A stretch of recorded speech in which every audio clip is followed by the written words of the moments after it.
সমগ্র ব্রিটিশ বিরোধী ভারতের স্বাধীনতা আন্দোলনে সবচেয়ে গুরুত্বপূর্ণ ভূমিকা পালন করেছিলেন উলামায়ে আহলে হাদিস। সম্মানিত সুধীবৃন্দ, এমনকি আহলে হাদিসরা ইসলাম স্টেট তারা কায়েম করেছিলেন বালাকোটের সেই ঐতিহাসিক বালাকোটের ময়দানে।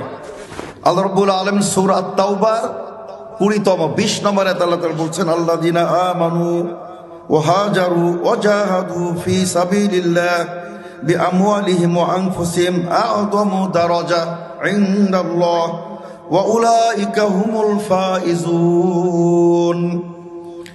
আল্লাহ রাব্বুল আলামিন বলছেন, যারা ঈমান গ্রহণ করেছে, বিশ্বাস স্থাপন করেছে এবং হিজরত করেছে, আল্লাহর পথে জিহাদ যারা করেছে, তাদের ধন সম্পদ দিয়ে এবং জীবন দিয়ে, প্রাণের বিনিময়ে, সম্পদের বিনিময়ে যারা জিহাদ করেছে, আ'যামু দারাজাতান ইনদাল্লাহ, তাদের মর্যাদা মহান আল্লাহর নিকটে অনেক বেশি, বিশাল মর্যাদা তাদের।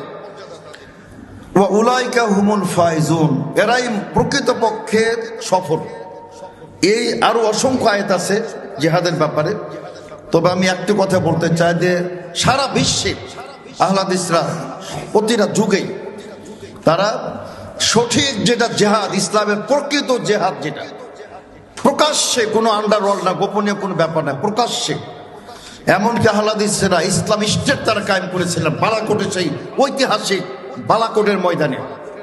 তারা হাজারো হাজারো শহীদের, মুজাহিদের রক্তের বিনিময়ে তারা একটি পৃথক বালাকোটের আল্লামা শাহ ইসমাইল শহীদ রহমতুল্লাহ আলাই এবং আল্লামা সৈয়দ আহমদ শহীদ বেরলভী রহিমাহুল্লাহ, তাদের নেতৃত্বে একটি স্টেট তারা কায়েম করেছিলেন। কিন্তু আফগানিস্তানের সেই সর্দাররা, ইতিহাস প্রমাণ করে আফগানিরা সর্বদা তারা সহিহ হাদিস বিরোধী, ম্যাক্সিমাম তারা কট্টর বেদাতি তারা, এবং তথাকথিত সুফিইজম আর ইংরেজদের সাথে আতাত করে সেই তাওহীদবাদীদের বিরুদ্ধে তারা সংগ্রাম করেছিল এবং এই দুই মহান নেতাকে তারা হত্যা করেছিল। আল্লাহ রাব্বুল আলামিন তাদের শাহাদাতের মর্যাদা দান করুন, আল্লাহুম্মা আমিন।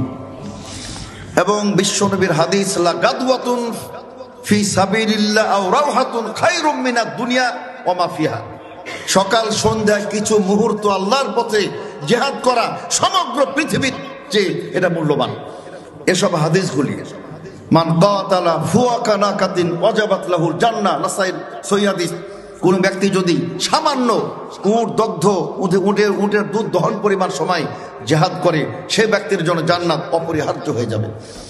এসবের কারণে তারা ইংরেজদের যে ষড়যন্ত্র ছিল মুসলিম মিল্লাকে নিশ্চিহ্ন করে দেওয়া, নির্মূল করে দেওয়া, তাদের বিরুদ্ধে সংগ্রাম করেছিলেন উলামায়ে আহলে হাদিস। সমগ্র ব্রিটিশ বিরোধী ভারতের স্বাধীনতা আন্দোলনে সবচেয়ে গুরুত্বপূর্ণ ভূমিকা পালন করেছিলেন উলামায়ে আহলে হাদিস।